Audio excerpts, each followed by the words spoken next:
Cody. Let's see what's going on.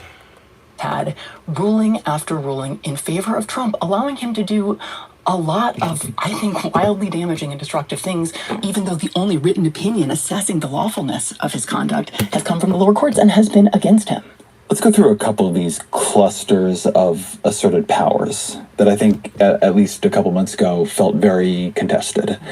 So the administration launches, DOGE emerges, and they begin firing federal employees en masse in ways that many of us do not think you could fire federal employees, because we have these very complex civil service protections, and anybody who's ever been around these processes knows how difficult it is to hire and fire. But they begin doing mass firings, often without real costs.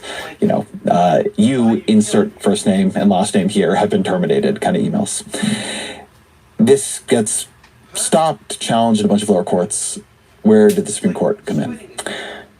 Largely, Trump has prevailed in these efforts. Now, the court hasn't on the merits actually grappled with some of these questions, right? The statutes that provide civil service protections are still on the books, and the Supreme Court has not in any way said those laws are unconstitutional, even though I think it's pretty clear that Trump and many of his advisors think that's the case, right? Some of those memos or emails that you just referenced, the reason for termination that is given is literally 2 words, Article 2. The president's power under Article 2 entitles him to fire anyone. I do think they think that.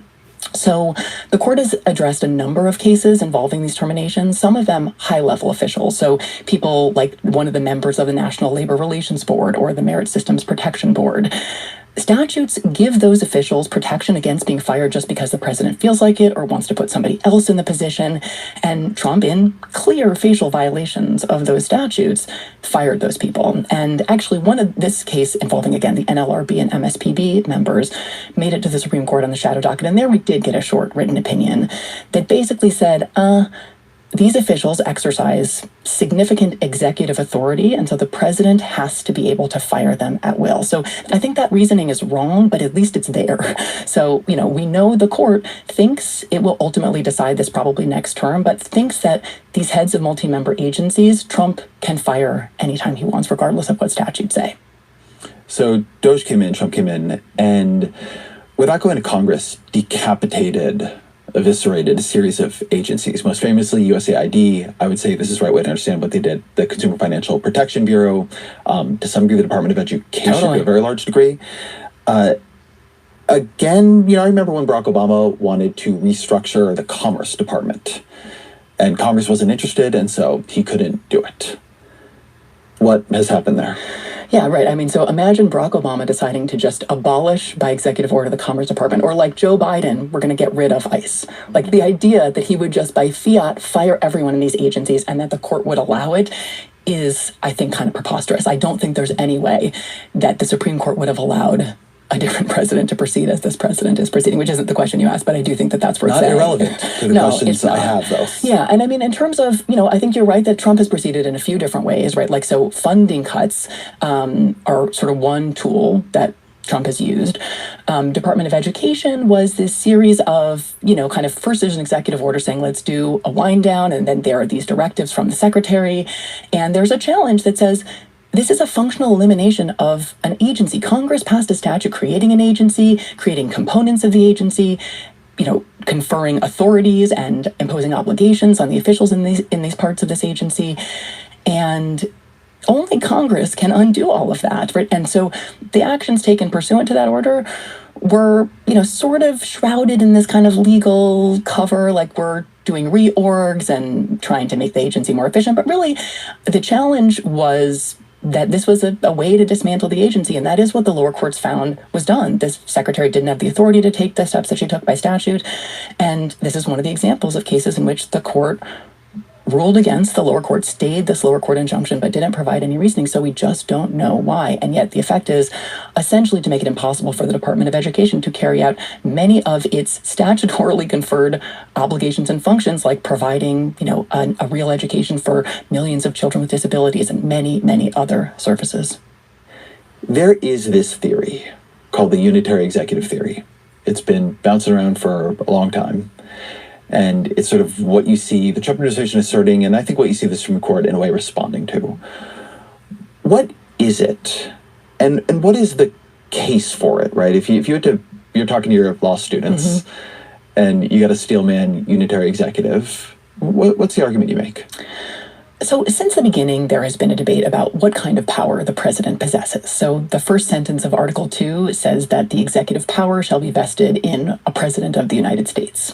So what is the executive power? What does it mean for it to be vested in a president? There's a debate from the very beginning. James Madison is associated with the view that all that sentence really means is it shall be vested in a president, like there's going to be one president, because there have been debate about a plural executive, and there's a name for the office, it's president, but that sentence doesn't do that much more. And then there's another view that the executive power shall be vested actually confers really expansive authority on the president, or maybe that includes some of the powers that the king possessed, especially around things like national security and foreign affairs.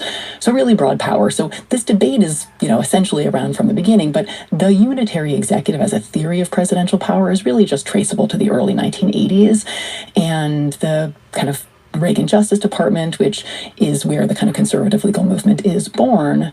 And it essentially says the president has expansive authority in a vertical sense, like he has the authority to direct everybody in the executive branch, including maybe heads of independent agencies where Congress has tried to insulate those people from the president, but also horizontal power, including, powers that Congress is disabled from regulating. So it's just, people have lots of different kind of versions of the unitary executive theory, but I think that's probably a good distillation. Very broad powers, both vertical and horizontal. Well, I also understand it as encompassing a critique I don't fully agree with, but I actually have some sympathy for, which is the idea that the administrative state, the sort of broad executive branch, is an unaccountable fourth branch of government.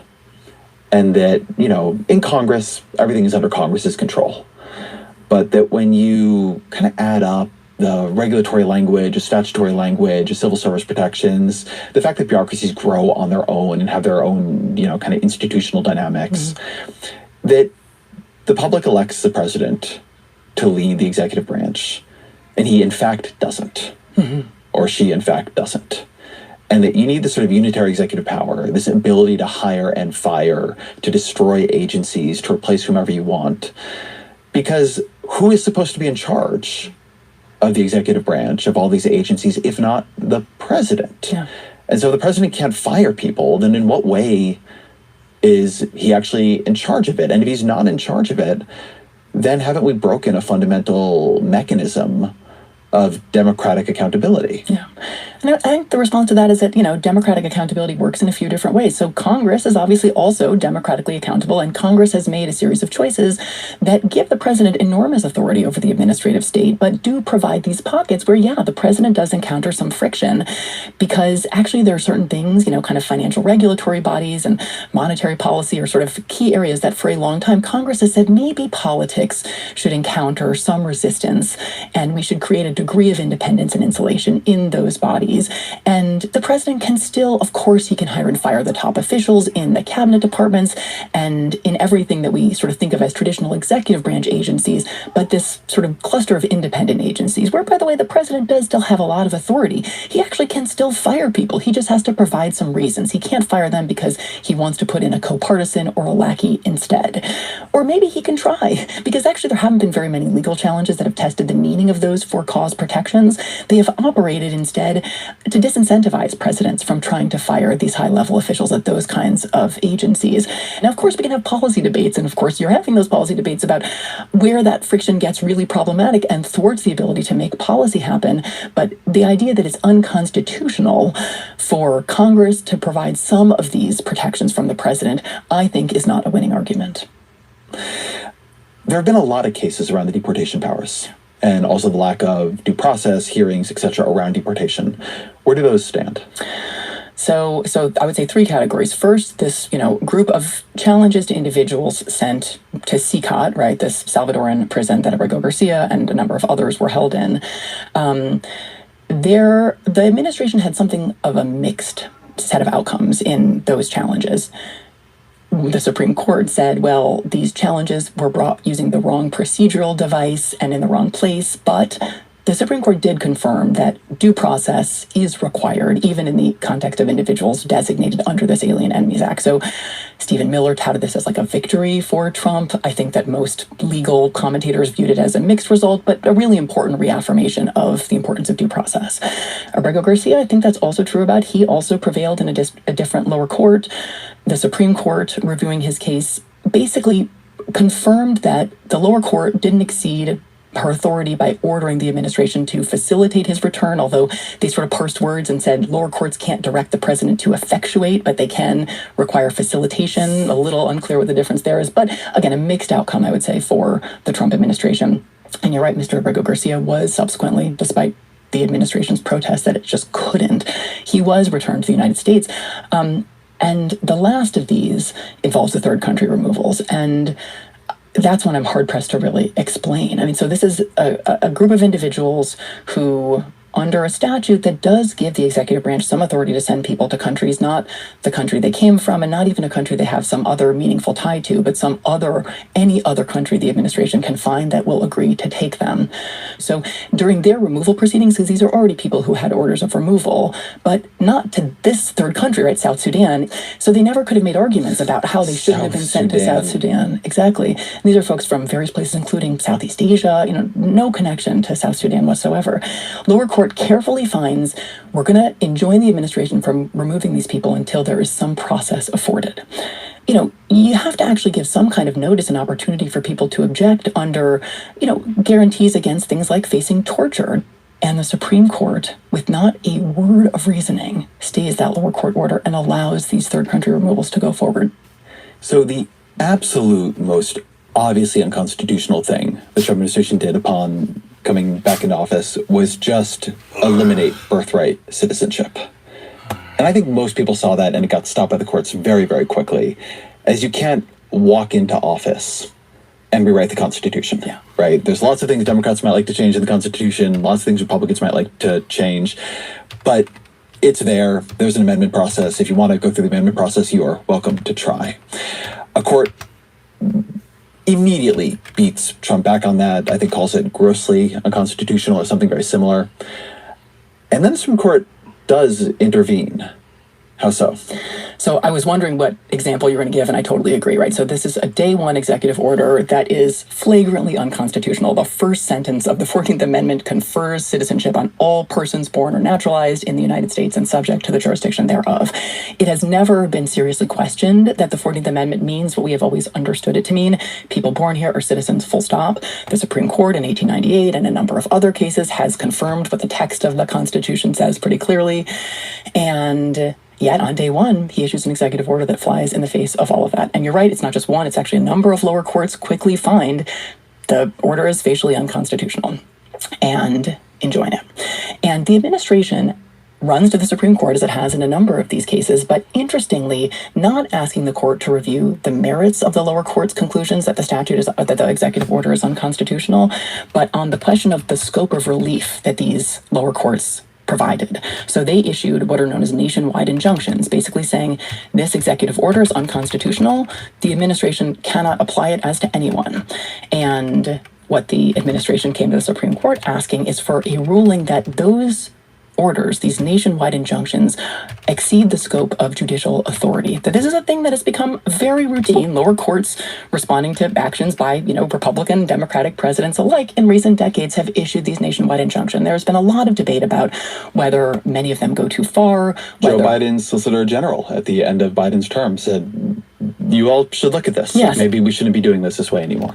I think as a policy matter, there is something democratically troubling about a policy process that results in some action, an executive order or something else that affects everybody, and presumably the nation has participated in the choice of the person who is making that decision. And a single judge in maybe, Amarillo, Texas, can grind that democratic process to a halt. There is something genuinely troubling about that. So there's been a serious debate that I don't want to downplay about the constitutional foundations and the kind of policy wisdom of courts, single unelected judges having this power to grind to a halt an executive action. Those are all important and fair debates. But I do think that it is telling that the Supreme Court was very uninterested in entertaining those arguments during the Biden administration. And yet, in the face of this executive order that is so clearly and wildly unconstitutional. This is the case in which they decided to take up the question, do lower courts have this power? And on the very last day of the Supreme Court term, in an opinion written by Justice Amy Coney Barrett, the court basically said no. Lower courts don't have the authority to issue nationwide injunctions. It exceeds the scope of their power. So that's the world we live in now. Lower courts don't have this tool, although they do have other tools. So where does birthright citizenship stand? Immediately, new lawsuits were filed in lower courts challenging birthright citizenship using a different device, using class actions. So get a group of people, define the people in that class, people who would be covered by this executive order and were expecting to give birth. And 2 lower courts have certified those classes and actually have ruled for them. So right now, there are lower court orders finding, again, using a different legal device, that this order is unconstitutional. And that'll likely be back before the Supreme Court before too long. I want to hold on the question of the nationwide injunction, because on the one hand, it is a slightly wild remedy, and there are definitely places where it has been applied that I've disagreed. And on the other, if the Supreme Court works slowly, they have still, for instance, not ruled on the birthright citizenship question on its merits. So if an administration wants to do something blatantly unconstitutional that violates rights in some other way, and the courts cannot stop it from happening nationwide, and it's not really something you can attack in a class action lawsuit, which is, I think, a little bit of a weird backdoor to go through, then what? In the sense that courts are meant to be a check on an administration acting fundamentally unlawfully, it seems like what the Roberts Court decided is that they are not going to be that check in that way, and the executive can move so much faster than the courts, which has always been the thing the Trump administration is exploiting. Yeah. And it seems like the Roberts Court watched this happening and said, yeah, the executive should just be able to exploit this huge... there's a lot of things you can do that once it's done, you cannot reverse it a year and a half later, because the damage is done. Yes. The agency is gone. The people are gone. The harms have been committed. You cannot, having broken the egg, you can't put the egg back together. Yeah. Right. Bell can't be unrung, right? Yes, right. Absolutely. So, yes, I think the Supreme Court has, again, functionally allowed the administration to do a lot of irreversible damage through this order. This is the case that it decided, having seen what Trump was doing in his first couple of months in office, decided to essentially allow him to do all of that and more without the real prospect of lower courts acting as the kind of bulwark that they were in the early days of the administration. Now, Brett Kavanaugh writes a concurrence in which he says, he sort of acknowledges the kind of dynamics that you're talking about and says, but we, the Supreme Court, actually can, if there are serious problems and something needs an emergency answer that applies nationwide, we, the Supreme Court, are in a position to step in, right, and save the day. So they get discretion to do exactly. it. Exactly. They don't even really explain why lower courts don't, or lower courts exceed their judicial authority if they issue these injunctions, but the Supreme Court can do it. There's this weird passage in the opinion where Barrett says, we can speak and everyone will listen, and what she cites as support for that is a concession made by Trump's Solicitor General at the oral argument, we'll listen to you if you tell us we can't do something. And it just feels like wildly kind of debasing or something to say we have all this power, and the thing that makes me know we have this power is you've said you'll listen to us, not because you have to, but because you've decided out of discretion to tell us you will. It's a really strange passage, but that's where we are. Well, let's say that, like me, you don't quite buy into the idea that the Supreme Court applies politically neutral reasoning in all cases and is free from any partisan impulses or politics. And so you imagine, well, all these new powers and new possibilities are being unlocked. And, maybe the next Democratic president is going to want to use them. So maybe a Democratic version of what we're looking at with the birthright citizenship case is maybe 6 months before an election. Mm-hmm. Democrats decide to pass a bill that regulates campaign finance reform, that regulates campaign spending in a way that would not be allowed under Citizens United or Buckley v. Valeo, right? The kind of strong campaign finance reform that many of us wish would pass. Yeah. And of course, maybe it won't survive all the challenges. But in a year when, say, Elon Musk is trying to spend $600 million to buy the election, that, the Supreme Court doesn't move that fast. Yeah. And Trump just showed that you get this kind of clock in which you can do anything. But so the Supreme Court, what it is saying is that, it's not saying that a Democrat can't use that power, but the way I interpret what you just said is that a Democratic president can probably not use a strategy, the muzzle velocity strategy of the Trump administration, because the Supreme Court has reserved for itself in cases when it is aroused.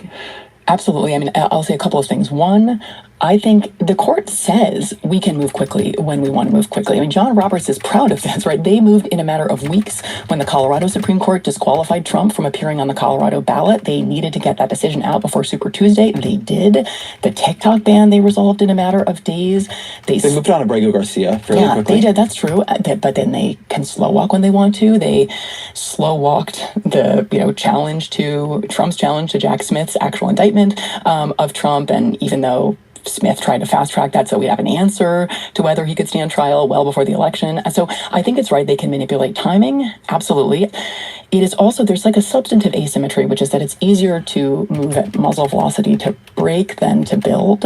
And I think if we're thinking about a Democratic president, Democratic presidents like to build things, and I think it's harder to do that by fiat without Congress. Not impossible, but I think it's differently challenging than it is to break. Although there may be some things next time that they're going to want to break. Yeah. Like you think about the ice buildup. Yeah.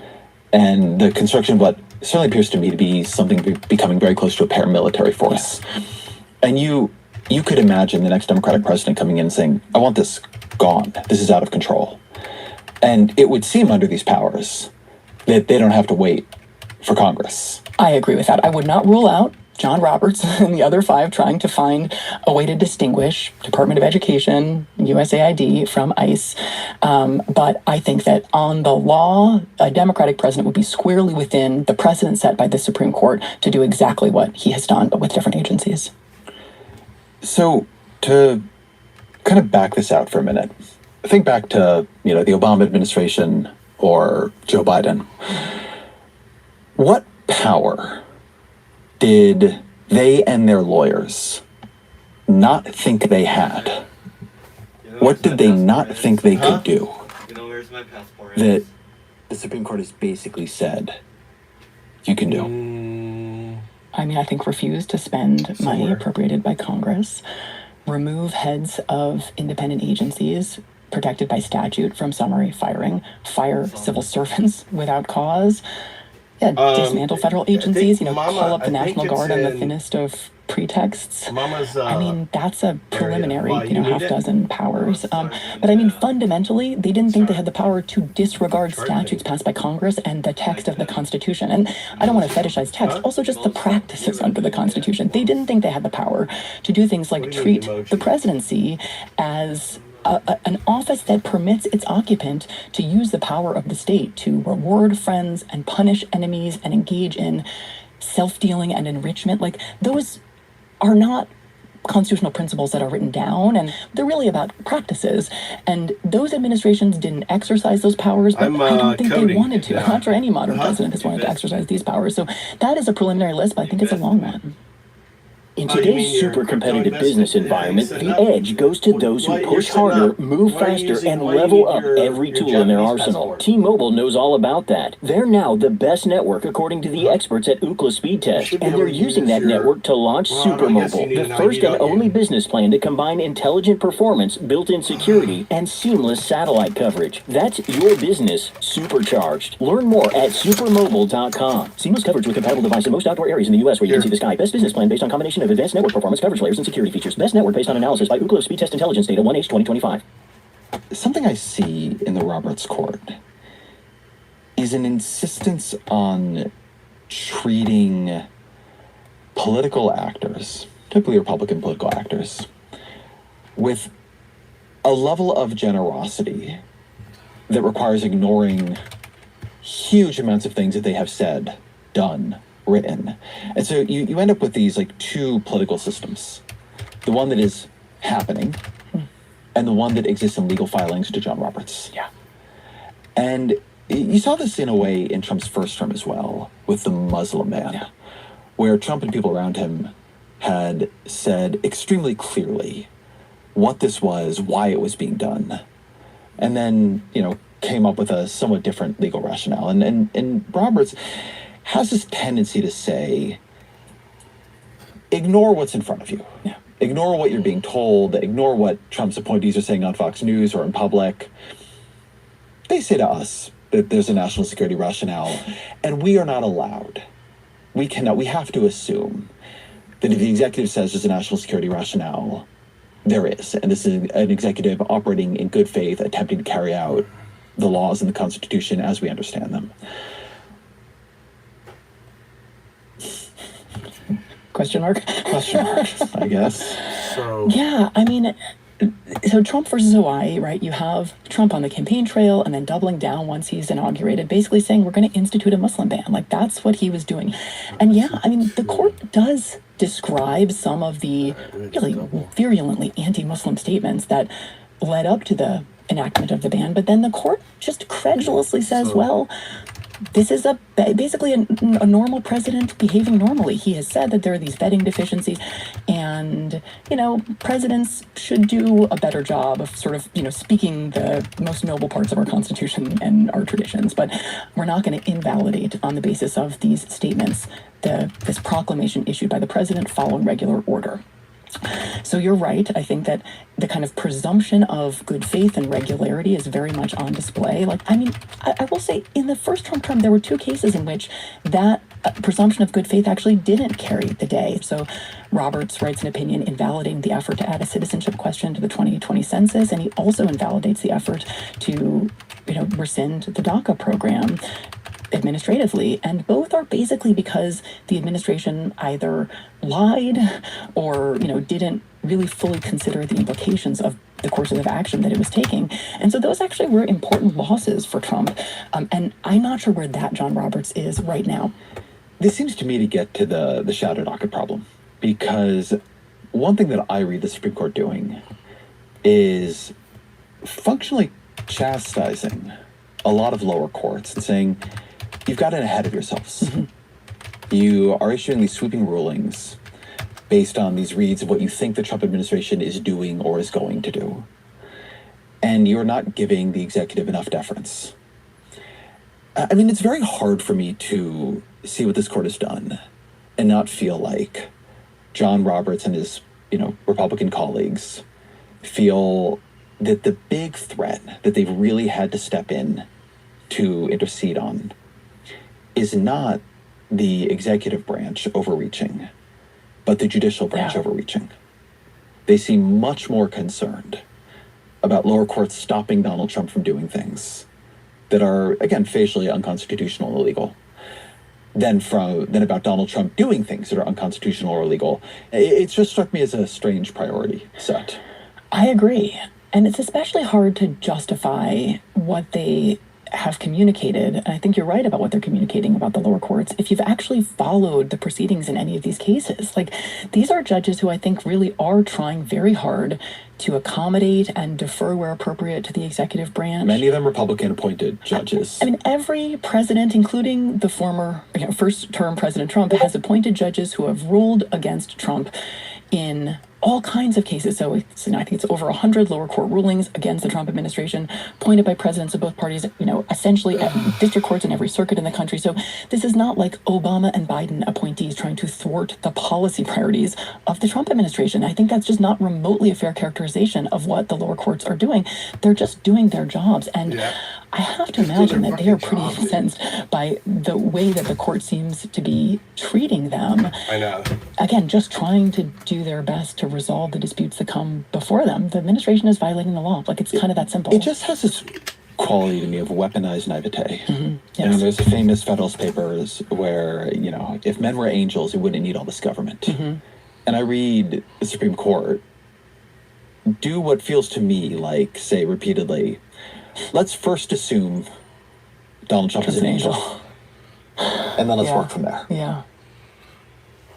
So when we were doing episodes on this a couple months ago, one of the big concerns was a constitutional crisis. The Supreme Court saying, you have to do X. The Trump administration saying, make us. Mm-hmm. And then who knows where we are. One explanation I've heard from some people, more positively towards John Roberts, is he is trying to avoid that scenario. partially why everything's on the shadow docket, is we're not really seeing him upend all this precedent. We're seeing him back down from a fight, and maybe in some way that is cowardice is the better part of valor here. Yeah. Do you buy that? I can't rule it out as a possibility. And what exactly he's keeping his powder dry for, I don't know, as we are seeing the dismantling of these kind of key structural Democratic features. president. Sorry. No, that's probably, maybe that's right, yeah.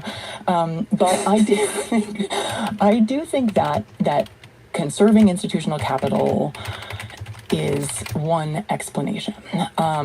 They are handing him this series of wins that they don't think are big, broad wins, and they're continuing to be sort of heated, right? Abrego Garcia did come back. Individuals at CCOT were sent to Venezuela, so they have not been defied, so maybe it has, worked in some fashion, but that's not the only, we have to also consider the possibility that John Roberts, who has always had a very expansive conception of executive power and is on board with a lot of the substantive policy priorities of the Trump administration, that he is actually just fine with what we are seeing emanate from the executive branch and from the White House. I mean, I thought he cared enough, honestly, about the basic structures of our constitutional democracy that he would not want to co-sign its destruction, but I'm not sure there's that much evidence of that right now. But it's early.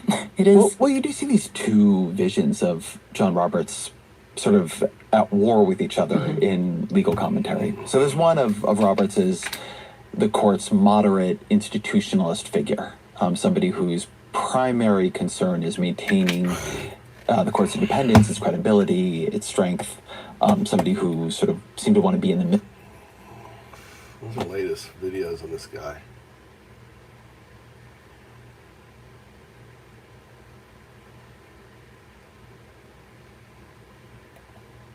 My work is easy because I use ClickUp. Here's how I keep track of all my tasks. I start by brain dumping everything I need to get done in a list. In about 3 weeks, the government's funding will run out. Democrats will face a choice. Join Republicans to fund a government that Trump is turning into a tool of authoritarian takeover and vengeance, or shut the government down. Democrats faced a version of this choice 6 months ago. The chainsaw for bureaucracy. We were in the full muzzle velocity stage of the presidency. More mass firings in the U.S. government. Froze federal funding on projects across the country. He is taking retribution. The law firms have to behave themselves. Sweeping tariffs. But why Canada? And Democrats at that moment seemed completely overwhelmed and outmatched. We will win. We will win. I kept hearing people say they lacked a message, but that's not what they lacked. What they lacked was power. They didn't have power. They didn't have the House or the Senate, but they did have one sliver of leverage. In order to fund the government, Senate Republicans needed Democratic votes. Not just 1 or 2 votes. They needed at least 7 Democrats to reach that magic 60-vote threshold in the Senate. All eyes are on Democrats and what they'll do. House Democrats wanted a shutdown. But now I can report that the Senate Democratic leader himself, Chuck Schumer, has told Democrats that he plans to vote yes. And he encouraged a crucial number of his colleagues to do the same. The bill passed. I appreciate Senator Schumer, and I think he did the right thing. To many Democrats, this seemed completely insane. I think it is a huge slap in the face, and I think that there's a wide sense of betrayal. This was Democrats' first real opportunity to fight back against Donald Trump, and what had they done? They'd folded immediately. What were they good for? I'm afraid that it may be time for the Senate Democrats to pick new leadership as we move forward. During this period, this early schism in Democratic strategy, I was talking to people on all sides of it. Hakeem Jeffries' argument was that a shutdown creates a crisis. A crisis creates attention. And attention gives Democrats the chance to make their case to the American people. Schumer's argument was threefold. First, Trump was being stopped in the courts. There were dozens of cases playing out against him, and he was losing again and again and again. Shut down the government, and you might eventually shut down the courts, freeing him from that constraint. Second, DOJ was trying to gut the executive branch. When the government falls into a funding crisis, The executive gets more authority to decide where the money the government does have goes. In that chaos, Doge could go farther and faster. Third, the market was already quaking at the threat of Trump's tariffs. Trump is calling it a period of transition, many investors perhaps seeing something more concerning. If Democrats triggered a shutdown at that exact moment, at the moment Trump was creating an economic crisis, they would confuse who is to blame for all the turbulence. It's the first rule of politics. When your opponent is drowning, don't throw them a lifeline. It was an act of strength, of courage, and I knew that most people wouldn't agree with me. And to these three arguments, I thought there was a fourth. Democrats had not prepared for a shutdown. They had not explained to themselves or to the public why they would be shutting the government down or what they wanted to achieve. They had no strategy. They had no message. They didn't have any clear demands. The one demand I did hear them discussing was that the spending bill needed more bipartisan negotiation. It was just unbearably lame and off-key. And so if you had forced me to choose at that moment, I thought Schumer was probably right. It wasn't the time for a shutdown, in part because Democrats weren't prepared to win one. But that bill that passed back in March, funding the government, it runs out at the end of this month. And so now we're facing the question again. Should Senate Democrats partner with Senate Republicans to fund this government? And I don't see how they can. Not a single argument Schumer made then is valid now. First, Trump is not losing in the courts, not anymore. This is the story that no one is talking about, and that's that the Trump administration is on a major winning streak right now at the Supreme Court. On a recent episode, I asked the law professor Kate Shaw what powers the recent set of Supreme Court decisions seem to grant Trump that Barack Obama or Joe Biden just didn't think they had. Here's her answer. I think refuse to spend money appropriated by Congress, remove heads of independent agencies protected by statute from summary firing, fire civil servants without cause, dismantle federal agencies, also just the practices under the Constitution. They didn't think they had the power to use the power of the state to reward friends and punish enemies and engage in self-dealing and enrichment. That is a preliminary list, but I think it's a long one. Those powers Democrats were afraid of Trump getting, he's got them. Second, the scale of Doge's assault on the government has shrunk. Trump and Elon Musk went through a very messy and very public breakup. But the real reason it didn't continue, I think, is that now it's Trump appointees running these agencies. They don't want their own agencies wrecked. And either way, the Supreme Court has already given Trump vast power to reshape the federal workforce in the way he chooses. He doesn't need a shutdown to do it. Third, the markets have settled into whatever this new normal is, at least for now. Trump's tariffs are unpopular, but what damage they've done to him politically, they've already done, or they're only going to do over time, as price increases squeeze Americans. Democrats cannot stand back and hope the markets are going to do their work for them. But something else has changed too. We are no longer in the muzzle velocity stage of this presidency, where Donald Trump is trying things and seeing what sticks. We are in the authoritarian consolidation stage of this presidency. I want to be very clear about what I'm saying here. Donald Trump is corrupting the government. He's using it to hound his enemies, to line his pockets, and to entrench his own power. He is corrupting it the way the mafia would corrupt the industries it controlled. You could still, under mafia rule, get the trash picked up. Guys, this is how it works. Just drop any YouTube link into the system and watch as the video transforms through a 4-stage AI process into clean, organized notes you can actually use. First up, it doesn't just rip the audio. The multimodal AI understands the video across sound, text, and visuals. It creates a highly accurate transcription, cleans up the grammar, adds proper punctuation, and even separates speakers when needed. The result? Way better than auto captions and way more useful. Next, the AI...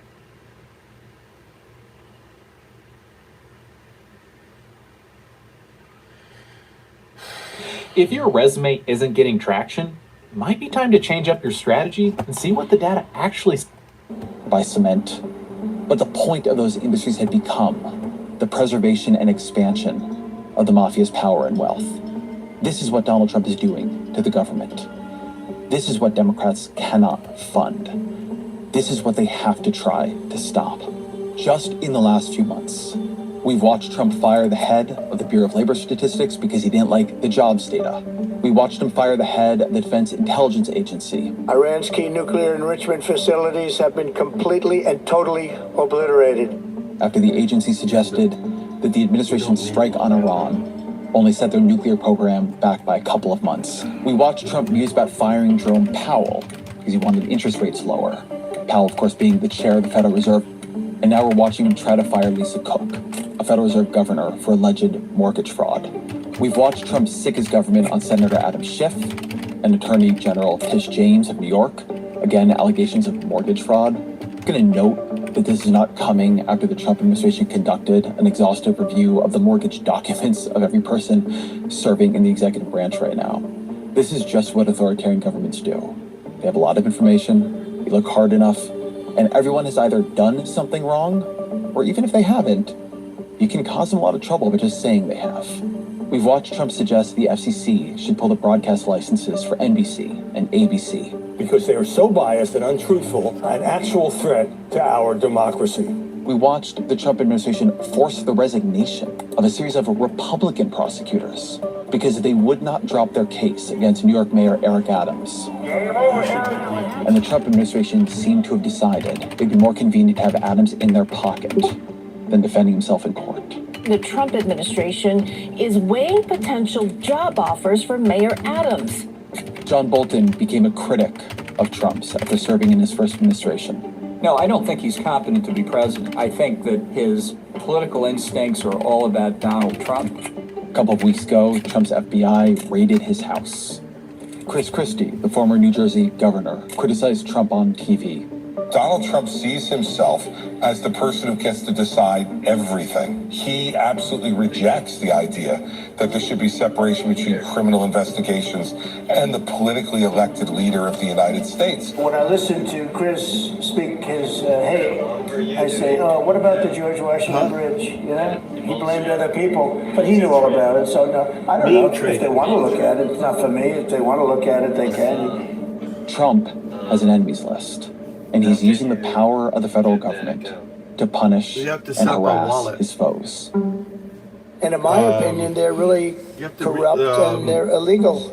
What they do is illegal. We've watched the Trump family invest heavily in crypto, starting its own coins and companies, and then use their political power and fame You have to set up a wallet. to hoover in investment. And there's We've like watched this over the one past here. few years as the Saudi and the Qataris and the Emiratis have made huge investments, billions of called dollars MetaMask. in Trump family businesses and crypto coins. Right. In March, There's a bunch. Forbes estimated that Trump's worth had more than So doubled you need to have a wallet. You to need to more have than $5 billion wallet on your browser, just over the past year. and then you use that. It pays to be king, Forbes wrote.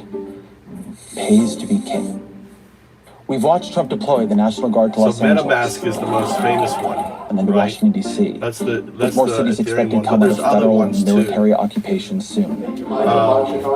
But the main thing Well, is, we're I going just in. want you to set up. I I didn't want say you to when set we're up. going in. We've watched masked ICE I don't want you agents to conducting mean raids cold, all over the cold country, trading. I want you to set up an refusing to actual reveal their faces, where you can badge get numbers, cryptos. You know, or get warrants. a Japanese. We've watched Trump systematically where you purge can the actually get government cryptos. of inspector Does that make generals, sense? of JAGs, of Like military Mama officers, set of one up. federal Ask Mama prosecutors. what she did. Anyone who seems like they might stand in the way of his corruption or his accumulation or exercise of power. It is an astonishing fact that the January 6th rioters have been pardoned, and dozens of the Justice Department lawyers who prosecuted them have been fired. You often hear this line, "This is how authoritarianism happens." No, this is authoritarianism happening. Look at Donald Trump in his Oval Office festooned with gold, his masked agents roaming the streets. Listen to these cabinet meetings where his appointees compete to lavish him with the kind of praise that would have made Fidel Castro blush. And there's only one thing I wish for, that noble committee finally gets its act together and realizes that you are the single finest candidate since the Nobel Peace, this Nobel Award Look at was this guy ever sucking talked cock. about, to receive that reward. Mr. President, I invite you to see your big, beautiful face on a banner in front of the Department of Labor, because you are really the transformational president of the American worker. Trump's fucking face. That is not what authoritarianism That's what looks fascism and is. sounds Faces. like. And so the question is, what are Democrats going to do about it? What can they do about it? What can they do? I think the case for a shutdown is this. A shutdown is an intentional event. Scientists at Harvard just witnessed something extraordinary. During a routine study of sound frequencies, they discovered a song that does something unprecedented. It literally switches on dormant regions. It's an effort. Yeah, what can they do, dude? You shut down the government, then the Democrats going to be hated more. They're going to be blamed, right? They're fucked. They're fucked.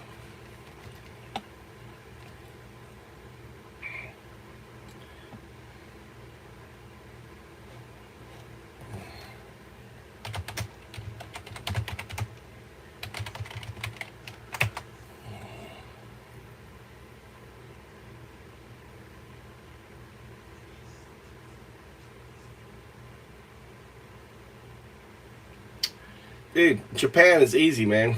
Japan. Come to Japan. If you're single, marry a Japanese wife, you'll have your visa in a few months.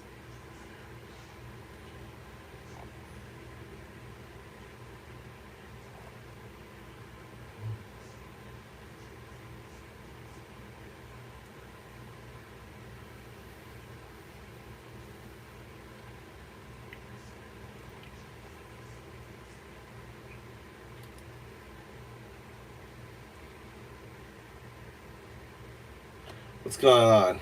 Yeah, I'm trying to.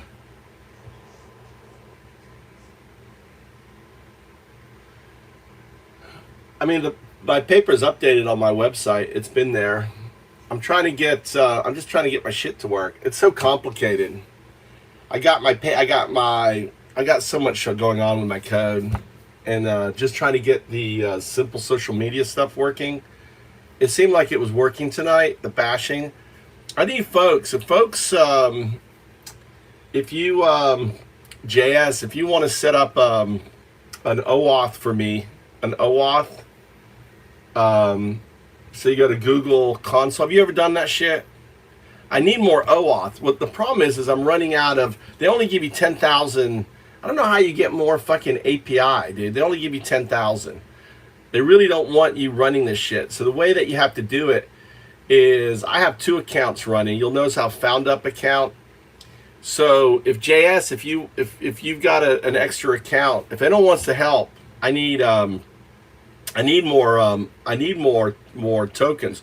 It cuts off, so you won't be billed on it. They only give you 10,000 tokens, and each message, just to give you an idea, each message is 200 tokens. So you can see I burned through the tokens really quick for the game.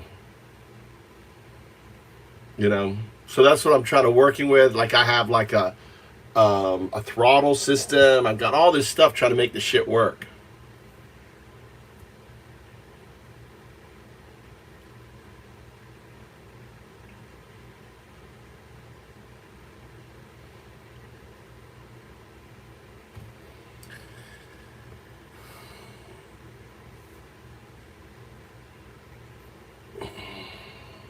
Am I muted? No one's responding.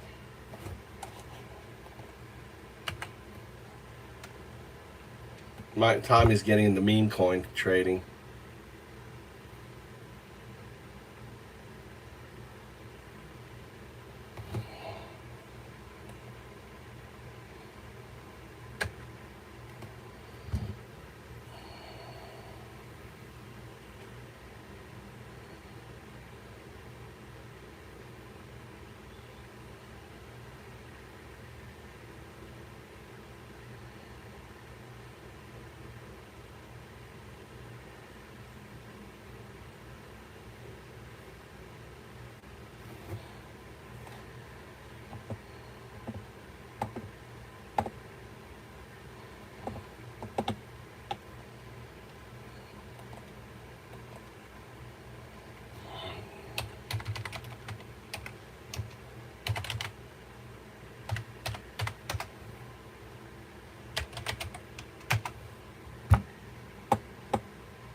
So why is there two fucking things coming up? Two windows popped. Okay.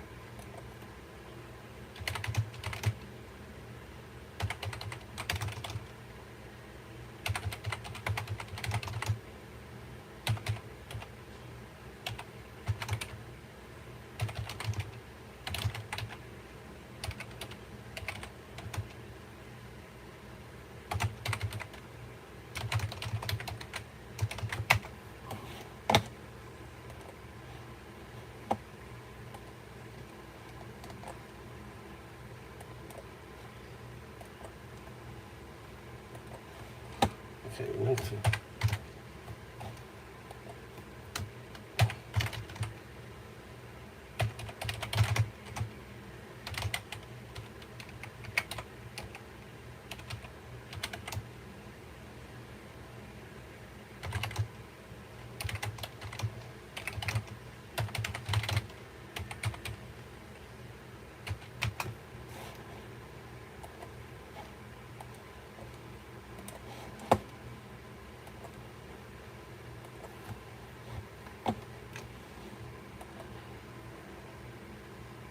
If you want to build an app and have no idea how to code or where to start, check out Base44. I built this daily habit tracker that helps users log small wins, track their mood, reflect on past entries, and see how far they've come. It's fully functional, and I didn't write a single line of code.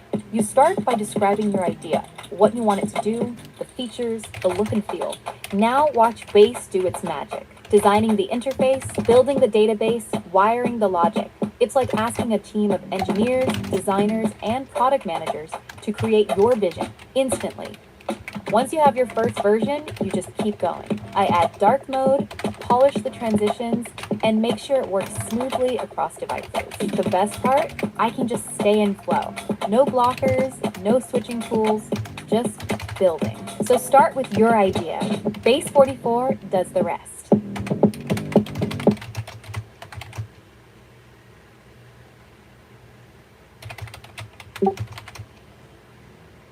Domino!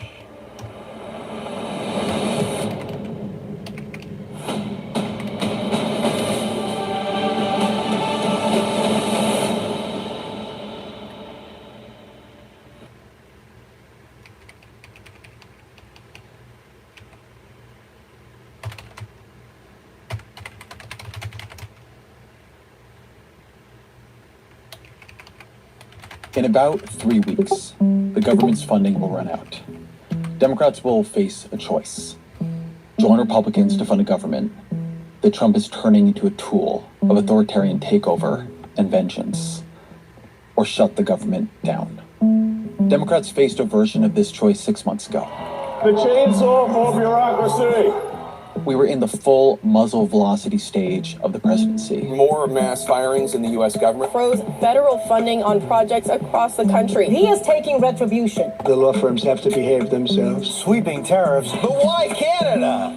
And Democrats at that moment seemed completely overwhelmed and outmatched. We will win. We will win. I kept hearing people say they lacked a message, but that's not what they lacked. What they lacked was power. They didn't have power. They didn't have the House or the Senate, but they did have one sliver of leverage. In order to fund the government, Senate Republicans needed Democratic votes. Not just 1 or 2 votes. They needed at least 7 Democrats to reach that magic 60-vote threshold in the Senate. All eyes are on Democrats and what they'll do. House Democrats wanted a shutdown. But now I can report that the Senate Democratic leader himself, Chuck Schumer, has told Democrats that he plans to vote yes. And he encouraged a crucial number of his colleagues to do the same. The bill passed. I appreciate Senator Schumer, and I think he did the right thing. To many Democrats, this seemed completely insane. I think it is a huge slap in the face, and I think that there's a wide sense of betrayal. This was Democrats' first real... Fuck, dude, it's depressing, dude. Listen to Ezra cry. It's so depressing, guys. Fucking depressing. I think we're fucked, dude. We're fucked. People got to get out in the streets.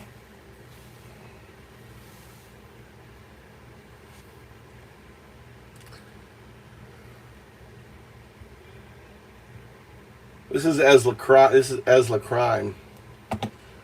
Ezra Crime. I'm actually watching. Did you guys watch Doom Patrol? You know Doom Patrol?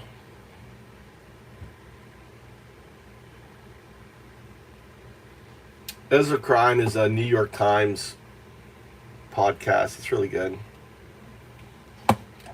Trying to get this shit. I get frustrated trying to work this shit, dude. Summarize all the fixes. X, all right, let's try it then. Okay.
All right.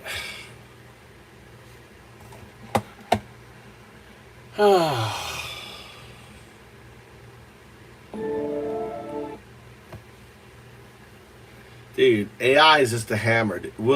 AI is just a hammer. It's a hammer. It's an intelligent hammer. That's all. And that's all it is. And it's gonna take away your. Depending on the type of job, it's gonna do your job. It's gonna do it for less money. It's gonna do it faster. So you better embrace it. You better trust it. You better learn everything you can about it. What API? Tons of API.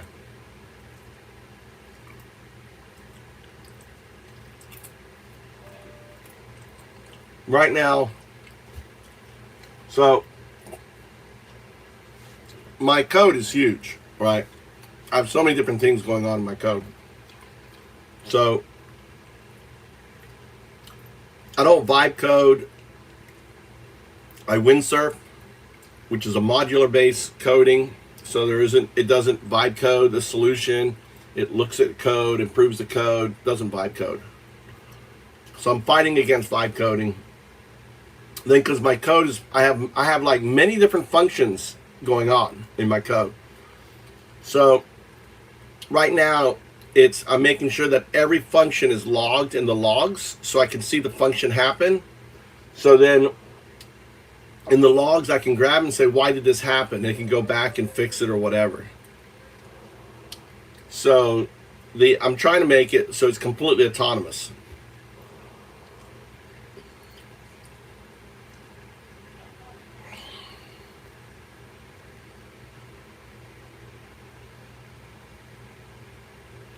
I'm using Cursor and Claude Code.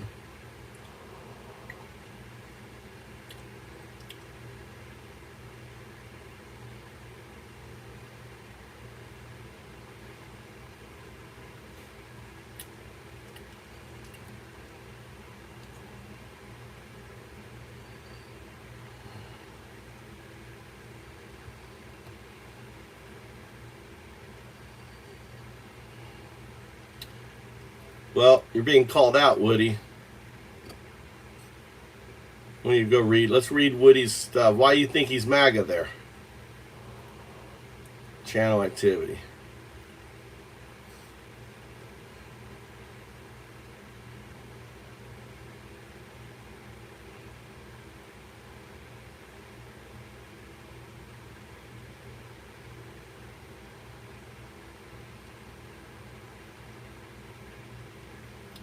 Yeah, you're right. Oh, Woody. Why did I give you? There you go. Took away your hat.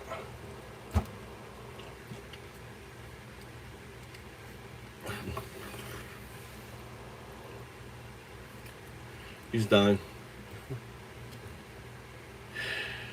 Yeah, it's not the hate, dude. There's no hate. We're just calling out for what it is.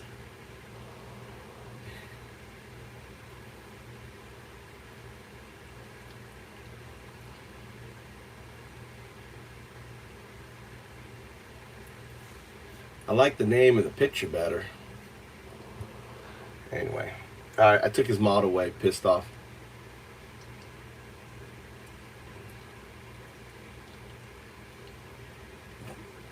Easy come, easy go, Woody.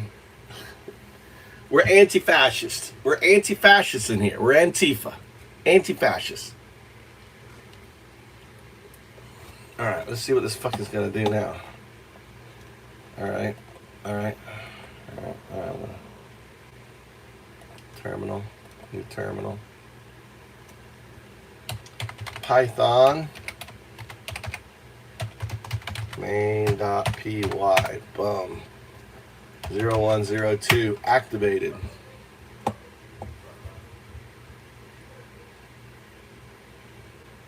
So why is it opening two windows? Okay. It's trying to log in.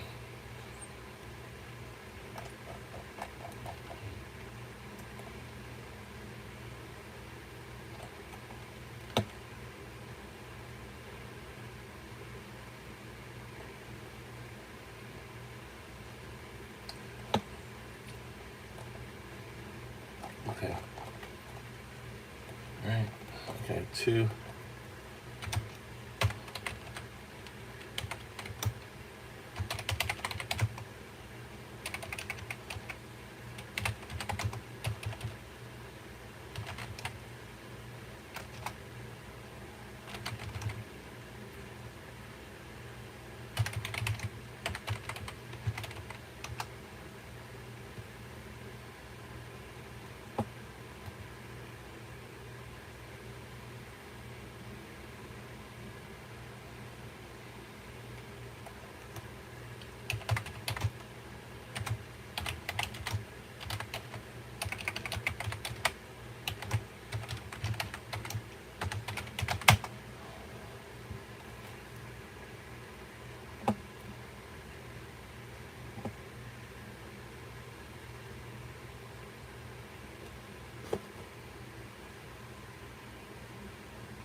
What's this mean?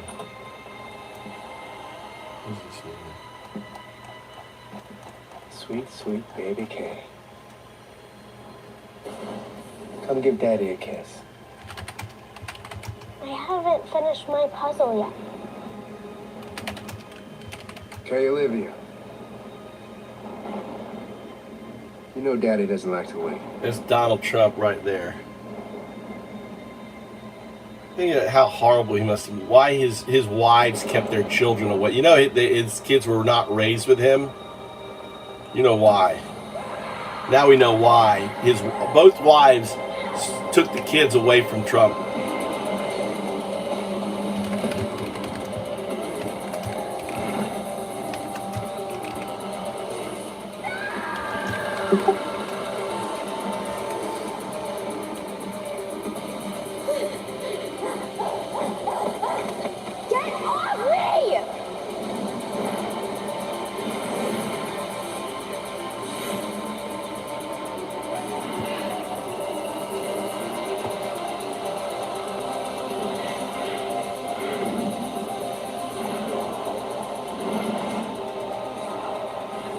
Playtime's over, Karen. You've had your fun.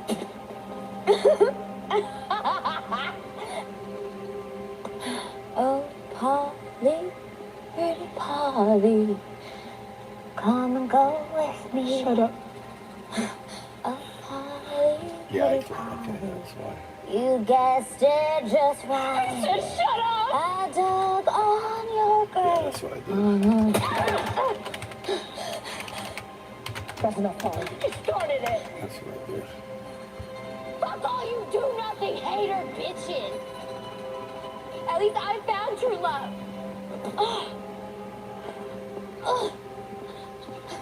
Where are you taking her? You know.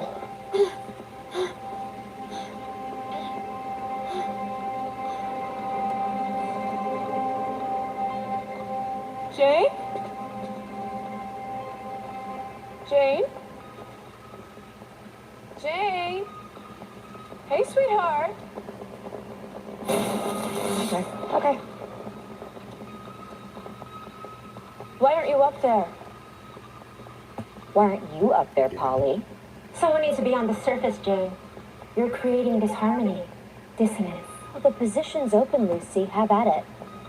You can get us all on the same wavelength you care so much about. Jane, hon, we all know how this works here, right? There are rules, right? You're the primary, which means you're the one on top. Which keeps an equilibrium down here in the underground. An equilibrium that must be maintained. Yeah, because we're all besties. Loved your friendship bracelet, Secretary. This a joke to you?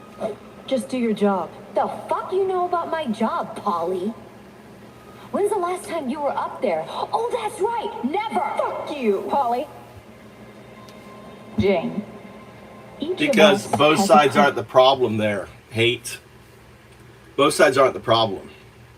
You need to listen to Ezra Klein.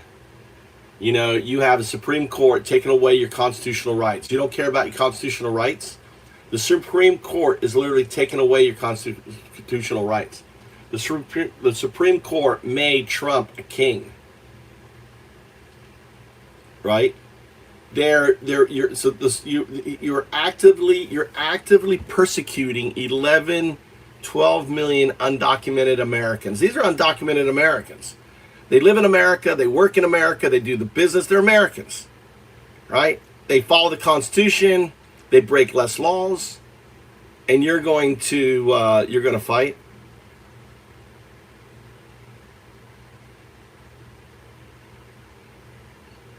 It is. If you value your freedom of speech, if you value your Second Amendment, if you value not having thugs just coming in up your shit, because they will. You know, Trump has $170 billion to spend on creating a deep state, right? A fascist paramilitary organization. That's insane. That's insane money. $170 billion, that's insane. That's more money than all countries are spending for their individual fucking military, except for one, China. China only spends $30 billion a year controlling their 1.3 billion. Trump is spending $170 million to control you. You're just a dumb fuck, dude. You're a fucking dumb fuck that you don't see how bad this is.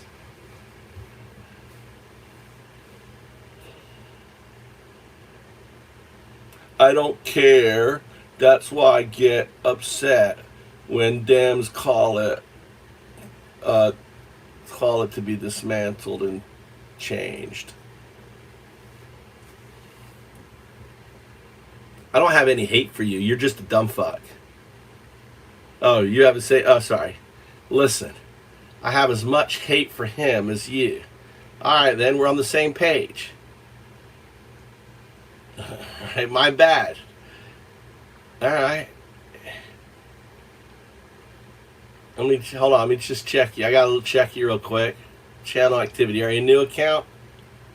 Join 46 minutes ago. Joined 46 minutes ago. Hate. Oh, I hate him. I just made a new account 46 minutes ago. Fucking MAGA. Dude. You just made an account 46 minutes ago. How come?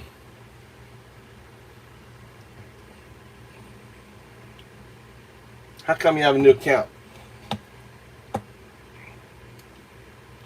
Don't say that.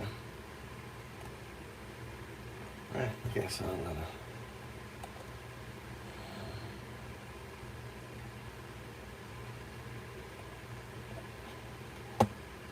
Alright, so, okay.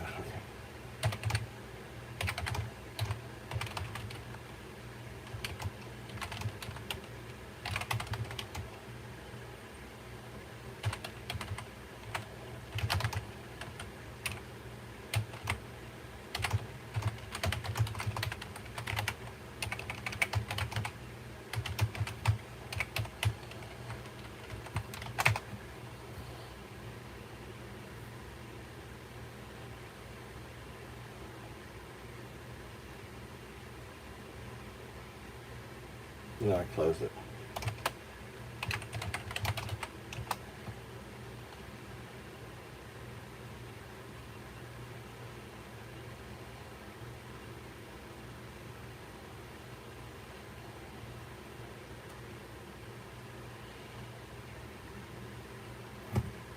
Did you run it?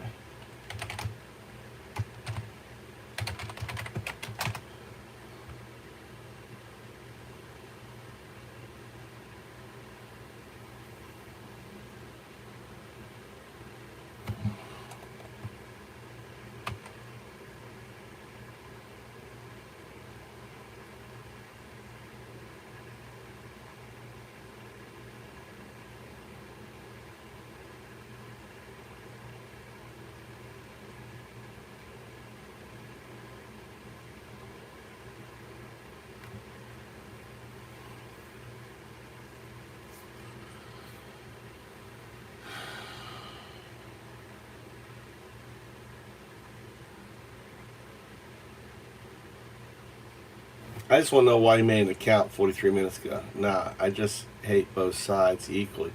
It's so stupid that you hate both sides. What is there to hate on the left? Is it you hate what? You hate the medical insurance they want to give you, the cheaper the housing, right? The more, make your life better. Is that what you hate? What do you hate on the left? Seriously, what do you hate? One is democracy, the other is fascism. What do you hate about democracy?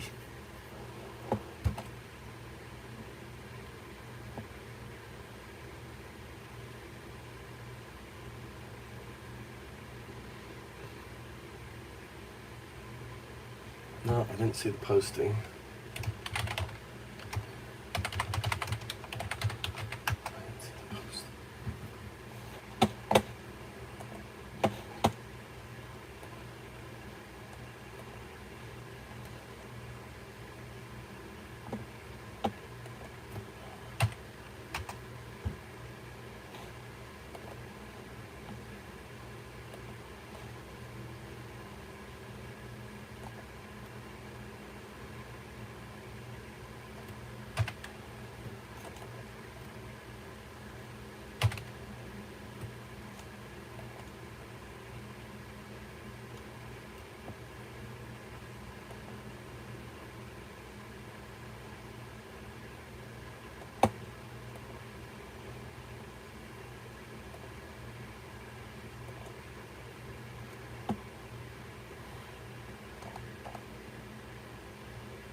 Let's see.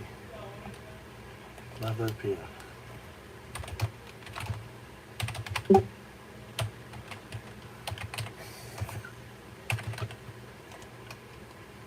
You love peanuts.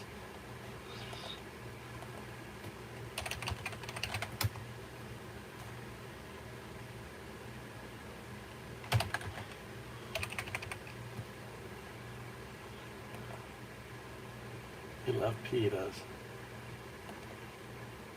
You love sugar.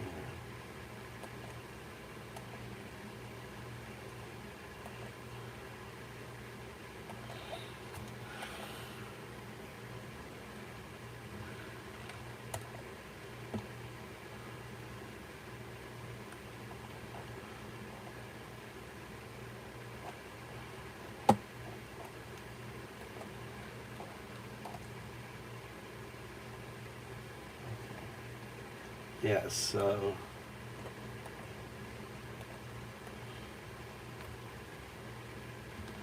yes.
I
don't understand.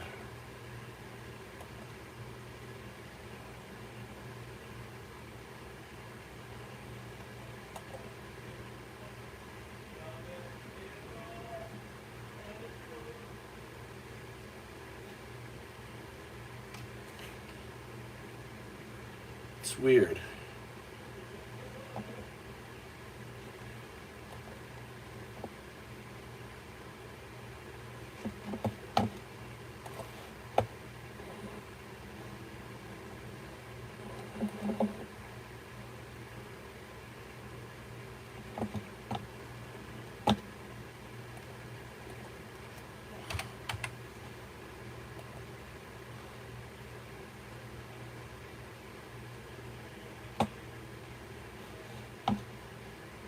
Okay, yeah, and the, okay, excellent.